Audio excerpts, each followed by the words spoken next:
Isomerism in complex compound पर रहे थे। उसमें पहले स्ट्रक्चरल आइसोमेरिज्म वो तो पढ़ लिए हम लोग। अब है stereo isomerism. Stereo isomerism in complexes. तो ऑर्गेनिक केमिस्ट्री में भी आइसोमेरिज्म आप लोग पढ़े हैं, तो उसमें भी स्टीरियो आइसोमेरिज्म उसमें दो तरह का था। कौन कौन?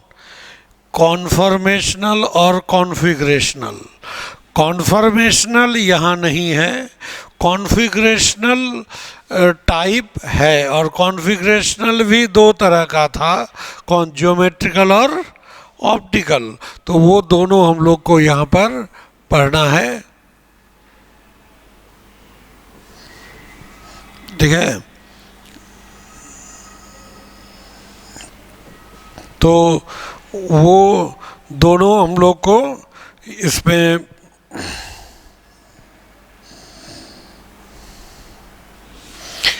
पढ़ना है। एक कौन? जियोमेट्रिकल और ऑप्टिकल। तो पहले हम लोग जियोमेट्रिकल को पढ़ते हैं। तो जियोमेट्रिकल आइसोमेरिज्म हम लोगों को दो के रेस्पेक्ट में पढ़ना है, एक कोऑर्डिनेशन नंबर 4 और एक कोऑर्डिनेशन नंबर 6, ठीक है। 5 में नहीं, कोऑर्डिनेशन नंबर 2 होगा उसमें भी नहीं, क्योंकि 2 जो होगा वो sp हाइब्रिडाइज्ड होगा, लिनियर होगा, वहाँ ज्योमेट्रिकल आइसोमेरिज्म होगा ही नहीं। इसलिए हम लोग को ज्योमेट्रिकल आइसोमेरिज्म का तो कुछ बातें आपको याद होगा ना, कि C डबल बॉन्ड C है और सिमिलर ग्रुप अगर सेम साइड होता है डबल बॉन्ड के तो उसको क्या कहते हैं? इसको सिस कहते हैं। और ये C डबल बॉन्ड C में सिमिलर ग्रुप यहाँ अगर अपोजिट हो तो अगर इस तरह से, तो इसको क्या कहते हैं? इसको ट्रांस कहते हैं। तो वही चीज़, और ये वाला पोर्शन कहलाता है स्टीरियोजेनिक सेंटर, क्योंकि इसी के वजह से स्टीरियो आइसोमेरिज्म डेवलप होता है। तो ये ऑर्गेनिक केमिस्ट्री के लिए हुआ, लेकिन अगर हम लोग यहाँ कॉम्प्लेक्स में लें तो ये C डबल बॉन्ड C के जगह पे कौन आ जाएगा? वो सेंट्रल मेटल एटम आ जाएगा, ठीक है।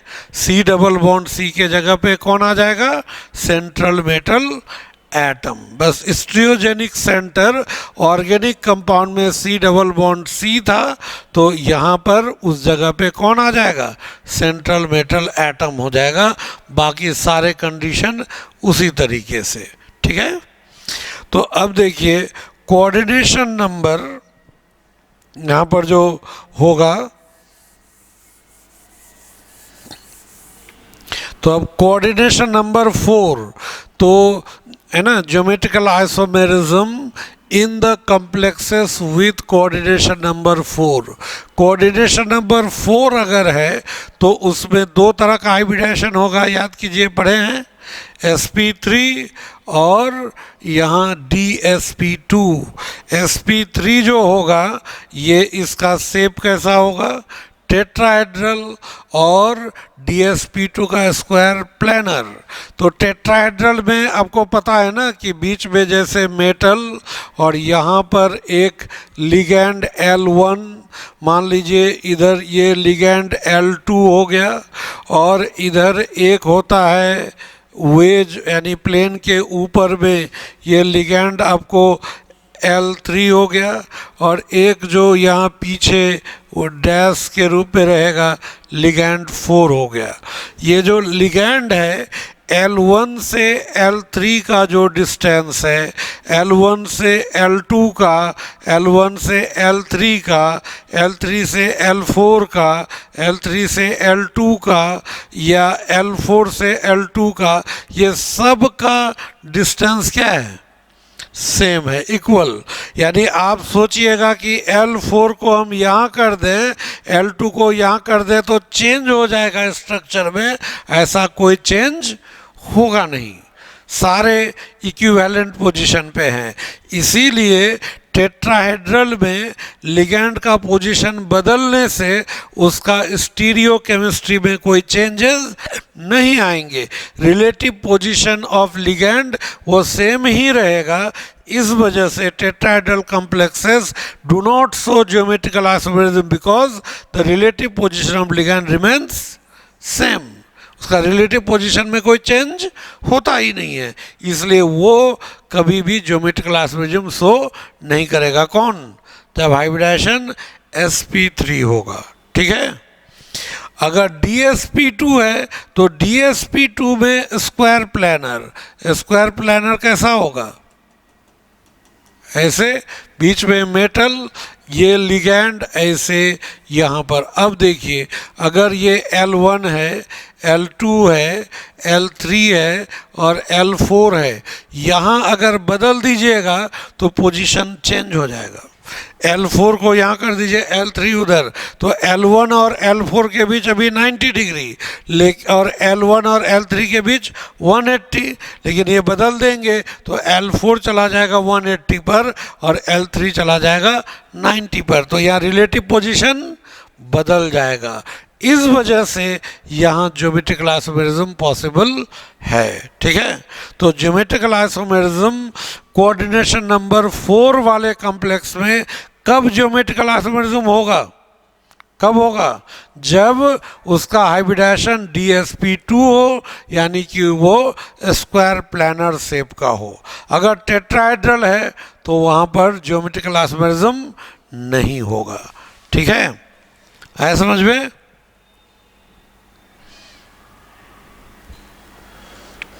तो अब इसमें हम लोग लेते हैं the square planar complexes can show geometrical isomerism under following conditions.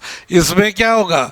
अगर मेटल के साथ चारों लिगैंड सेम है या 3 लिगैंड एक जैसा है, एक डिफरेंट है, ये वही हुआ, ये भी तो उसी टाइप का हुआ, और या फिर इसके साथ ये AA का मतलब समझ रहे हैं ना, ये बाइडेंटेड लिगैंड हुआ। मतलब इस तरह से हम लोग बनाएंगे ऐसे, यहाँ पे मेटल ऐसे, और बाइडेंटेड मतलब ऐसे, बाइडेंटेड लिगैंड को इस तरह से दिखाया जाता है। एक A यहाँ इस तरह से। इसको अगर बदल भी दीजिएगा तो पोजीशन चेंज होगा? चेंज होगा नहीं। यानी ये 4 कंडीशन है, इस 4 कंडीशन में ज्योमेट्रिकल आइसोमेरिज्म नहीं होगा। कब कब? जब मेटल के साथ 4 एक ही तरह का लिगैंड हो, या 3 लिगैंड एक ही तरह का हो, या अगर बाइडेंटेड लिगैंड है वो सिमेट्रिकल हो। क्या होना चाहिए? ए मतलब सिमेट्रिकल, और एक AB है, यहाँ देखिए AB कैसा हो गया? अनसिमेट्रिकल। तो जो सिमेट्रिकल अगर होगा तो वहाँ ज्योमेट्रिकल आइसोमेरिज्म नहीं होगा। ज्योमेट्रिकल आइसोमेरिज्म कब शो होगा? MA2B2, MA2BC या MAB, यानी अनसिमेट्रिकल बाइडेंटेड लिगैंड, और एक क्या हो जाएगा? MABCD। ठीक है, इस तरह से यहाँ ज्योमेट्रिकल आइसोमेरिज्म पॉसिबल है। ठीक है, ये फॉर्मूला। अब देखिए, मान लीजिए आपको दे दिया Zn NH3 होल 2 और Cl2, तो बताइए ये ज्योमेट्रिकल आइसोमेरिज्म शो करेगा या नहीं करेगा? करना चाहिए या नहीं? कौन सा कंडीशन को फुलफिल कर रहा है? कौन? M, Zn की जगह M, और ये लिगैंड एक ही तरह का MA2B2 शो करेगा, लेकिन ये ज्योमेट्रिकल आइसोमेरिज्म शो नहीं करता है। बताइए क्यों? ये कब? जब स्क्वायर प्लानर होगा तब। Zn जब भी आ गया वहाँ कभी भी d ऑर्बिटल भाग ही नहीं लेगा, d तो भरा हुआ है, वहाँ D10 है। इसका हाइब्रिडाइजेशन यहाँ पर sp3 है, ये नहीं भूलना है ना। पहले तो हाइब्रिडाइजेशन चेक करना है कि मेटल का हाइब्रिडाइजेशन अगर sp3 है, वो कुछ भी फॉर्मूला हो वो तो शो करेगा ही नहीं। dsp2 है तब ये कंडीशन चेक कीजिए। यानी कि पहले क्या चेक करना है? हाइब्रिडाइजेशन, अगर sp3 है तो कुछ और देखना ही नहीं है, लिगैंड सेम है डिफरेंट है कोई मतलब नहीं, sp3 no geometrical isomerism. dsp2 है तब फॉर्मूला देखिए कि इसमें से अगर इन चारों में से कोई है तो शो नहीं करेगा, इन चारों में से कोई है तो शो करेगा। ठीक है, यहाँ अक्सर गड़बड़ी होता है इसमें।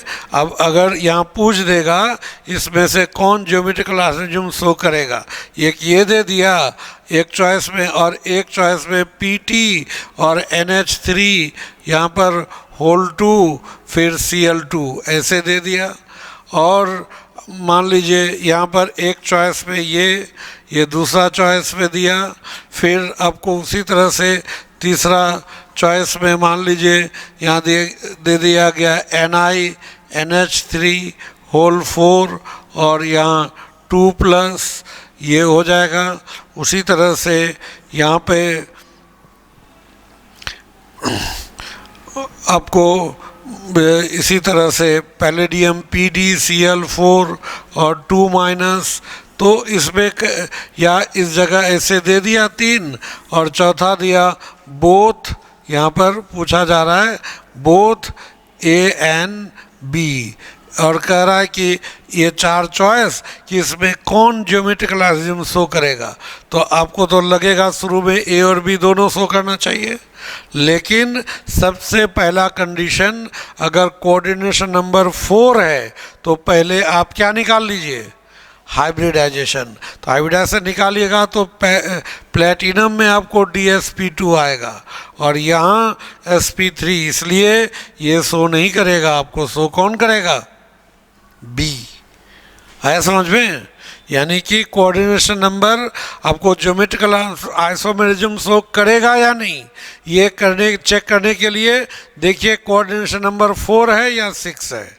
अगर 4 है तो अगला काम क्या, पहले हाइब्रिडाइजेशन, sp3 है शो नहीं करेगा, dsp2 है तो फिर ये कंडीशन से मैच कीजिए, ठीक है, और तब वहाँ पर होगा।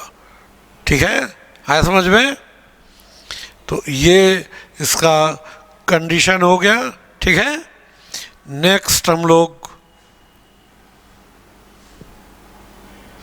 अब लेते हैं एक एक करके। सबसे पहला क्या था, ये एक नंबर क्या था, केस ऑफ MA2B2, यही था ना, MA2B2। तो MA2B2 इसके 2 ज्योमेट्रिकल आइसोमर्स पॉसिबल होंगे, कौन कौन, सीस एंड ट्रांस, ये 2 पॉसिबल होंगे, सीस और ट्रांस। ठीक है, सीस एंड ट्रांस पॉसिबल होंगे। इसमें क्या होगा देखिए, ये इसका स्ट्रक्चर है, यहाँ पर A और A सिमिलर, 2 सिमिलर, ये दोनों सिमिलर हुआ, सिमिलर के बीच का एंगल कितना है, अगर ये एंगल 90 डिग्री है तो ये सिस फॉर्म होगा, है ना। यहाँ भी देखिए दोनों के बीच 90 डिग्री है तो सिस, और अगर दोनों सिमिलर के बीच का एंगल यहाँ कितना हुआ 180, और यहाँ दोनों सिमिलर के बीच का एंगल कितना हुआ 180, तो सिमिलर ग्रुप के बीच 180 है तो ये कौन सा फॉर्म हो जाएगा, ट्रांस। तो इसके कितने होंगे, 2 ज्योमेट्रिकल आइसोमर्स होंगे, सीस और ट्रांस। कब, जब वो इस टाइप का पैटर्न को फॉलो करेगा, MA2B2, यानी मेटल के साथ 2 लिगैंड एक तरह का और बाकी 2 लिगैंड वो एक तरह का, इससे डिफरेंट, है ना। जैसे देखिए ये M के जगह क्या हो गया, पैलेडियम, A के जगह क्या हो गया, NH3 whole to A2B2, B2Cl2 हो गया, यहाँ PT मेटल, NH3 होल 2 और Br2 आ गया ना। तो ये उस टाइप का, यहाँ पर इसके कितने, ये नंबर ही पूछा जाता है एग्जाम में, तो कितने फॉर्म हुए, 2, सीस और ट्रांस। अगर मान लीजिए स्ट्रक्चर दे दिया तो देख करके पहचान सकते हैं ना वो सीस है कि ट्रांस है, ठीक है। सिमिलर जो दो होंगे उन दोनों के बीच अगर 90 डिग्री का एंगल होगा तो वो सिस होगा, और सिमिलर के बीच अगर 180 होगा यानी जस्ट एक दूसरे के आमना सामनी होगा, ऑपोजिट डायरेक्शन में होगा, तब वो कैसा होगा, ट्रांसफॉर्म हो जाएगा। ठीक है। अब हम लोग लिए MA2BC। A2 मतलब ये दोनों, और उधर आप BC दो डिफरेंट है, तो इसको आप छोड़ दीजिए। जो दोनों सेम है उन दोनों के बीच का एंगल 90 डिग्री है, मतलब ये सिस। उन दोनों के बीच का एंगल 180 है, ट्रांस। ये दोनों सेम नहीं है इसलिए उसको इग्नोर कर दीजिए। जो सेम है उसके बीच 90 डिग्री हुआ मतलब वो सिस फॉर्म, अगर 180 डिग्री हुआ तो ट्रांसफॉर्म हो जाएगा। ठीक है। तो उसका एग्जाम्पल देखिए, यहाँ PD मेटल दो लिगेंड एक तरह का और बाकी दोनों डिफरेंट है, BRI। यहाँ पर PDNH3 एक तरह का, ये दोनों BRCl डिफरेंट है, तो ये उस टाइप में आ गया। इसके भी दो ज्योमेट्रिकल आइसोमर्स में कौन कौन, सिस एंड ट्रांस।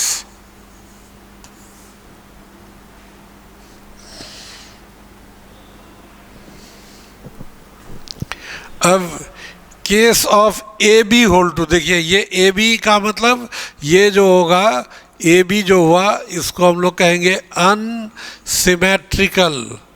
ये unsymmetrical bidentate ligand, bidentate ligand, unsymmetrical bidentate ligand है। तो यहाँ क्या हो जाएगा, यहाँ पर AB, इसको यहाँ पर ये छूट गया है, इसको ऐसे ये जोड़ना होगा, AB ऐसे ये जुड़ जाएगा। बाइडेंटेड है ना, वो इस तरह से जोड़ दिया जाता है लिगैंड को। इसका मतलब है बीच में कुछ भी एटम होगा लेकिन इसका एक डोनर एटम A और यहाँ पर B। तो देखिए दोनों A न, ये एक तरह का हुआ, इन दोनों के बीच एंगल 90, ये दोनों B एक तरह का हुआ, एंगल 90।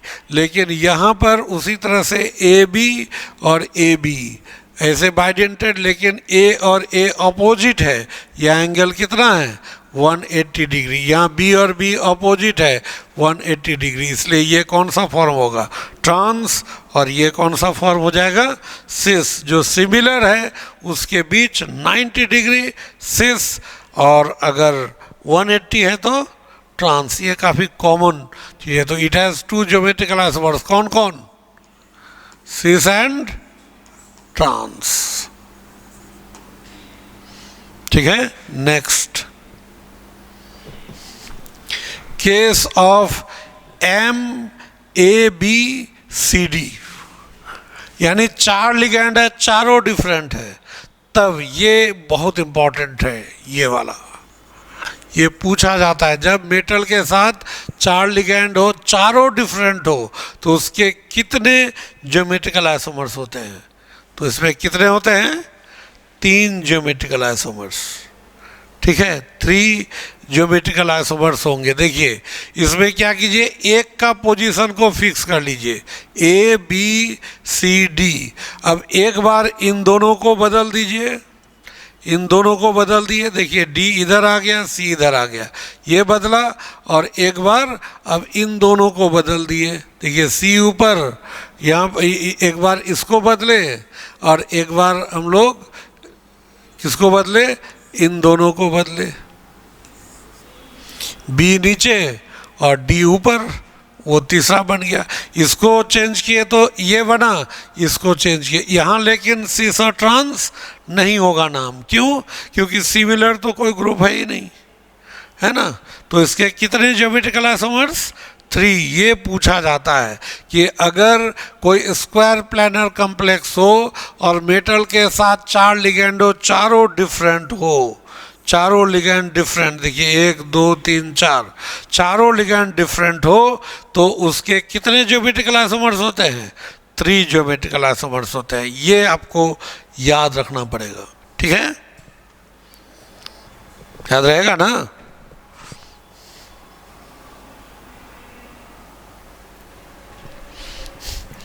अब आ गया geometrical isomerism in the complex with coordination number 6।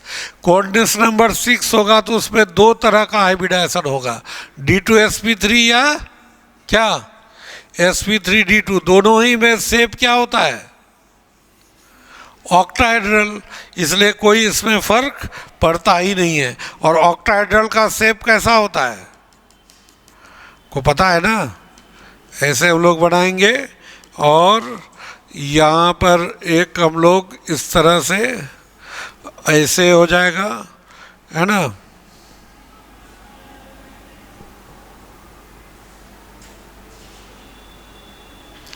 यहाँ पर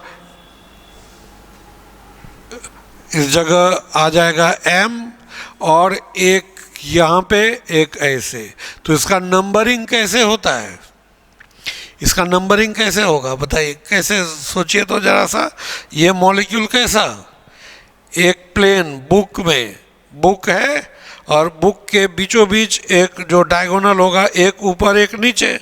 तो यहाँ ऊपर जो होगा सबसे ऊपर एक नंबर, फिर 2 3 4 5 और नीचे वाला 6। तो नंबरिंग कैसे करेंगे, तो यहाँ पर अगर नंबरिंग हम लोग लेंगे तो ये हो जाएगा 1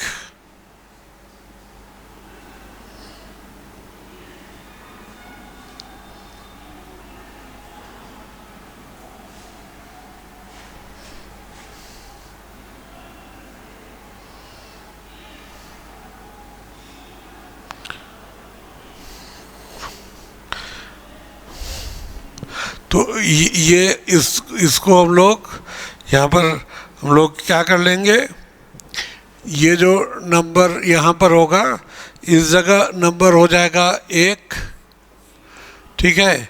यहाँ पर हो जाएगा 2 3 4 5 और यहाँ कितना हो जाएगा 6। ऐसे ही नंबरिंग समझ रहे हैं, है ना। कोई एक कॉपी या बुक दीजिए।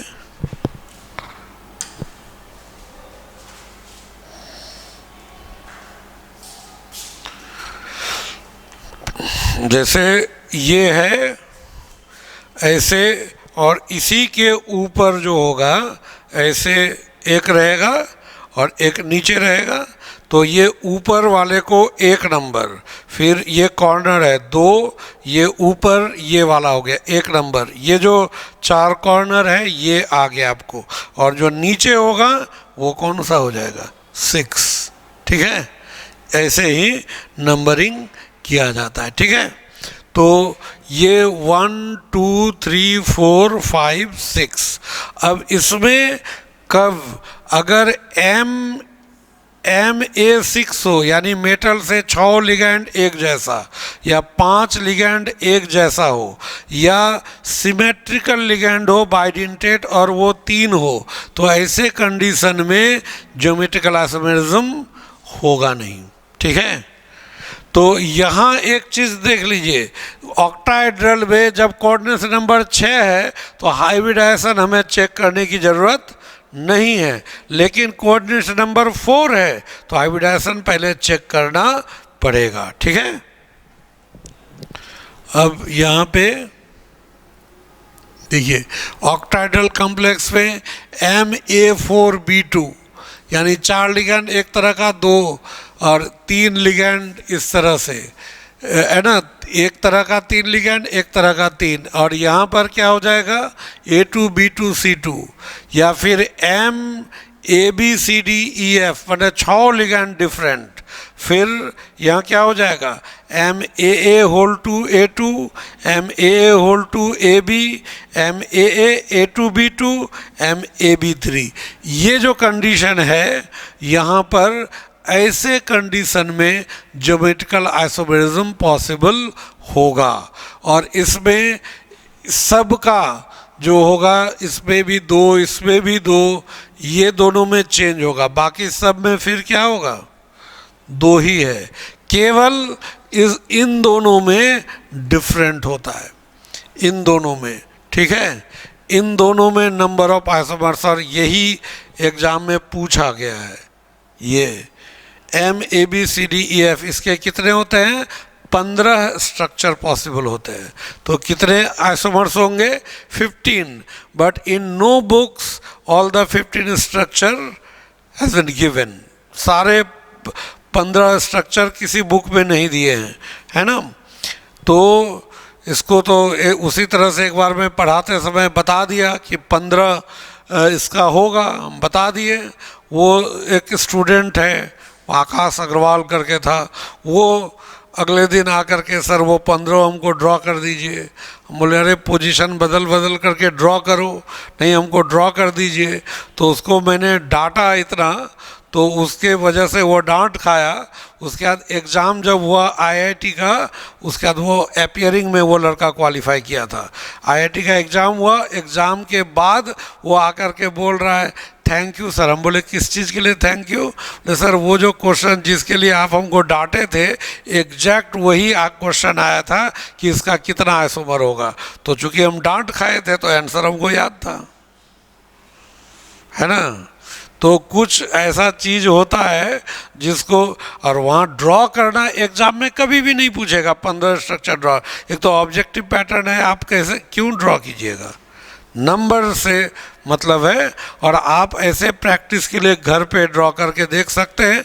ये जो 6 पोजीशन बताए थे, उसी पोजीशन में ये सब का पोजीशन, रिलेटिव पोजीशन बदलते रहिए, आपको अलग अलग आइसोमर मिलता रहेगा। 15 थियोरेटिकल, लेकिन नेचुरली अभी तक जो आइसोलेट किया गया है वो 15 को नेचुरली आइसोलेट नहीं किया जा सका है। ये थियोरेटिकल है कि 15 स्ट्रक्चर संभव है, लेकिन practically 15 have not been isolated so फार।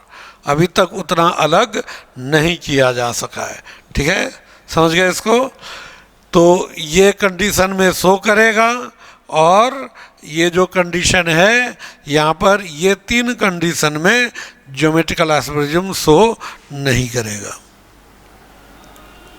अब इसमें देखिए, यही हम नंबर वो बताए थे, एक है ना 1 2 3 4 5 6, ये पोजीशन हुआ, ये सब उसका रिलेटिव पोजीशन है। अब देखिए, पहला हम लोग लिए केस ऑफ क्या, MA4B2। तो A4 देखिए, लगातार हम इधर से M ऐसे लिखे, यहाँ AL4, और ये जो दोनों अलग है, ये दोनों ही मेन डिसाइड करता है कि वो सिस होगा या ट्रांस। उन दोनों के बीच का एंगल कितना है यहाँ? 90 डिग्री। जो दो सिमिलर है उसके बीच का एंगल 90 डिग्री। तो क्या हो जाएगा? ये कौन सा फॉर्म होगा? ये सिस फॉर्म कहलाएगा। ठीक है, और यहाँ पर दोनों सिमिलर ऑपोजिट है, कितना डिग्री हो गया? 180। तो इसको क्या कहेंगे? इसको ट्रांसफॉर्म कहेंगे। मतलब MA4B2 में अगर ये B2 का पोजीशन क्या हो, 1 2 पर हो, 1 2 हो या 1 3 हो या 1 4 हो या 1 5 हो, इसमें से किसी में भी हो तो वो सिस होगा। और अगर यही B2 का पोजीशन कहाँ पे हो? जस्ट अपोजिट, यानी कहाँ कहाँ? 1 6 पे हो या अपोजिट होना चाहिए। मान लीजिए यहाँ पर भी तो हो सकता है, यहाँ B और यहाँ B दे देंगे, तब भी क्या हो जाएगा?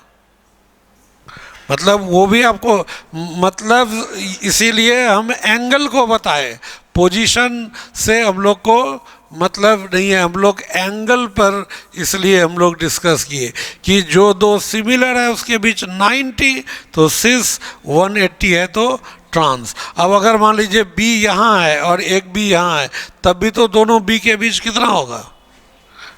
180। तो 180 होगा तो क्या कहलाएगा? ट्रांस कहलाएगा।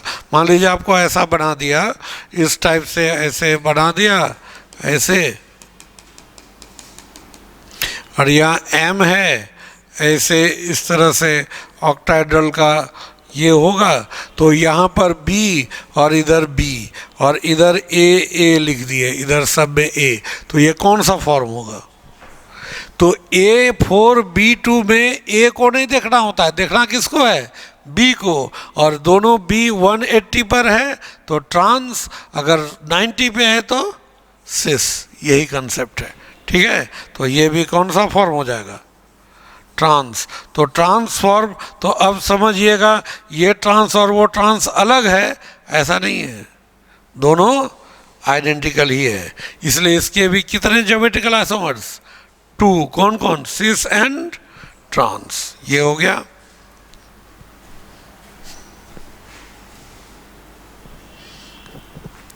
A3B3 देखिए, A क्या हुआ? लगातार ये 3, और B, इसमें देखिए कोई भी दो B के बीच का एंगल कितना है? 90। ये भी कितना होगा? कितना? 90 ही ना होगा? नहीं, ये ऐसे देखिए, इसको ऐसे रखे, ये 1 2 3, तो 1 से 2 90, यहाँ भी कितना? 90 ही होगा। इसलिए यहाँ पर सिमिलर ग्रुप के बीच 90 डिग्री ही है, इसलिए ये कौन सा फॉर्म हुआ? Cis form. इसको हालांकि एक और नाम से जानते हैं कि सिमिलर ग्रुप ऐसे अगर एक तरफ है, यानी 1 2 3 पे है, 1 2 3, इसको हम लोग फेशियल फॉर्म भी कहते हैं। क्या कहते हैं? फेशियल फॉर्म, यानी शॉर्ट में FAC केवल लिख देते हैं, facial form, FAC।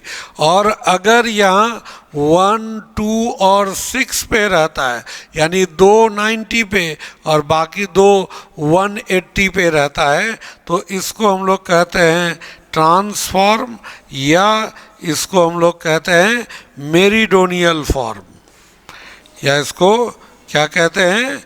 Meridional form. इसलिए शॉर्ट में इसको MER कहा जाता है, MER। ये शॉर्ट में हम लोग इस तरह से MER, या शॉर्ट में FAC ये कहा जाता है। ठीक है, अगर इस तरह से लगातार ये 3A, इधर लगातार 3B है ना, और 1 2, यानी कि इस जगह 1 2 और 3, तो ये 1 2 3 ऐसे पोजीशन हुआ, और यहाँ पोजीशन क्या हुआ? 1 2 और 6, 1 2 और 6 पोजीशन, तब ये ट्रांस, और 1 2 3 होगा तो ये क्या हो जाएगा? सिस हो जाएगा। ठीक है,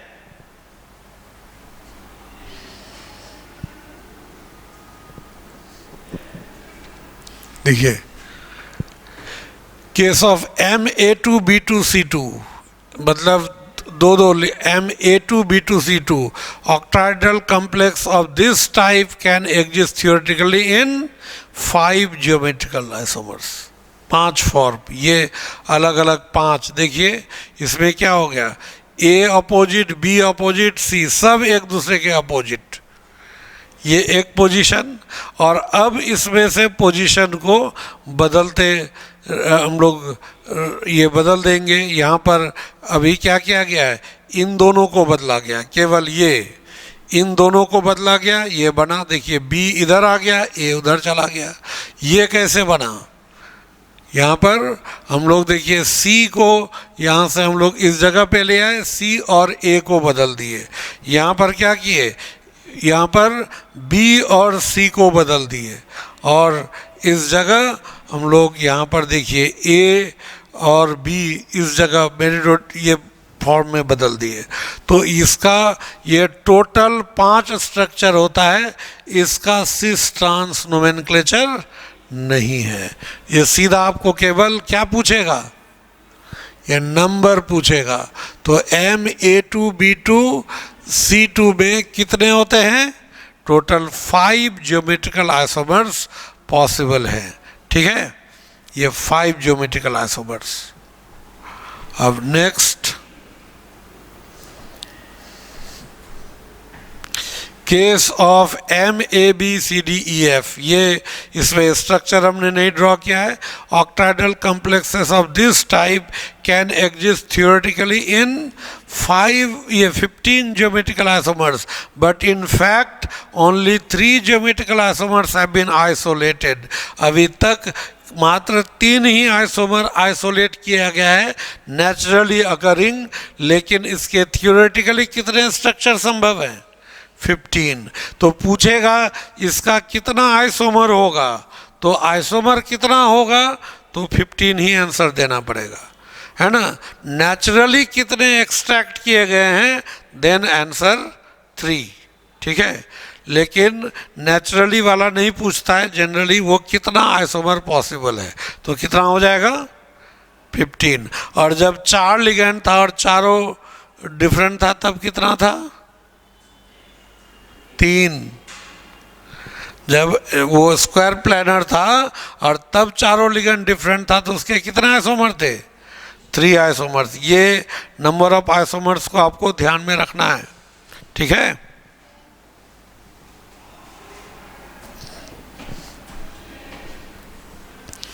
नेक्स्ट, केस ऑफ MAA2A2. देखिए ये हो जाएगा आपको सिमेट्रिकल बाइडेंटेड लिगैंड और ये unidentate ligand.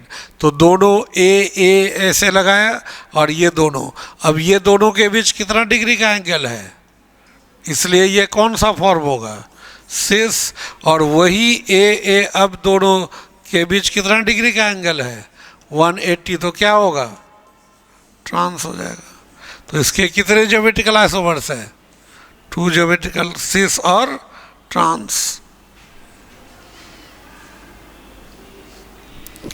Case of MAA whole two AB, मतलब AB. देखिए दोनों में अंतर क्या है? इसके पहले वाला में हम बताए थे MAA और होल टू A2 था, और यहाँ पर अब इसी के जगह पे A2 के जगह पे कौन आ गया? AB आ गया. तो सेम वही स्ट्रक्चर, यहाँ AB दोनों के बीच कितने डिग्री का एंगल? 90 डिग्री. और वहाँ AB के बीच कितने डिग्री का एंगल? 180. तो ये क्या हो जाएगा? ट्रांस. और ये क्या हो जाएगा? सिस हो गया. ठीक है. ठीक है, ये आपको ट्रांसफॉर्म और ये इसका हो जाएगा सिस फॉर्म.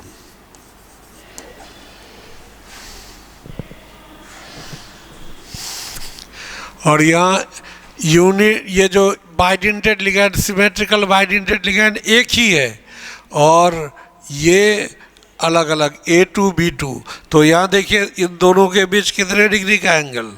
90. इन दोनों के बीच भी 90. और अब यहाँ पर क्या है? MAA के बीच कितना है? इसमें से कोई भी दो, देखिए यहाँ दोनों को 180 पे रखना पॉसिबल नहीं है. या तो दोनों B को 180 पर रख सकते हैं या दोनों A को 180 पर. तो यहाँ अगर दोनों 90 पर है तो ये कौन सा फॉर्म हो गया? Cis form. अगर यहाँ पर इस जगह दोनों में से एक को रखे 180 पर तो ये कौन सा फॉर्म हो जाएगा? ये ट्रांसफॉर्म हो जाएगा. ठीक है. Next, MAB whole 3. देखिए अनसिमेट्रिकल बाइडेंटेड लिगैंड AB. देखिए एकदम AB ऐसे है एकदम से अल्टरनेट AB. और यहाँ क्या हो गया? AB BA, एक चेंज हो गया. आप तीनों को चेंज कीजिए फिर वही आ जाएगा. कोई दो को चेंज कीजिए वही आ जाएगा. यानी इसके भी सिर्फ 2 ही ज्योमेट्रिकल आइसोमर्स होंगे. और वो क्या क्या? तो जब इस तरह से रहेंगे AB इस तरह से यहाँ पर, तो देखिए इस जगह कोई भी 2A के बीच लीजिए एंगल कितना? 90. कोई भी इन 2A के बीच लीजिए 90. इन दोनों के बीच 90. कोई भी 2B के बीच लीजिए 90. यहाँ पर देखिए B और B के बीच कितना है? कितना है? 180, एक 180 आ गया। यहाँ कहीं भी खोज के देखिएगा कोई दो सिमिलर के बीच, कहीं भी आपको यहाँ 180 नहीं आएगा। सब 90 है तो सिस, और अगर कोई एक भी 80 हो गया तो क्या हो जाएगा, ट्रांस। तो ये ज्योमेट्रिकल आइसोमेरिज्म खत्म हो गया। कॉम्प्लेक्स कंपाउंड में ज्योमेट्रिकल आइसोमेरिज्म समाप्त हो गया। अब है ऑप्टिकल आइसोमेरिज्म के बारे में।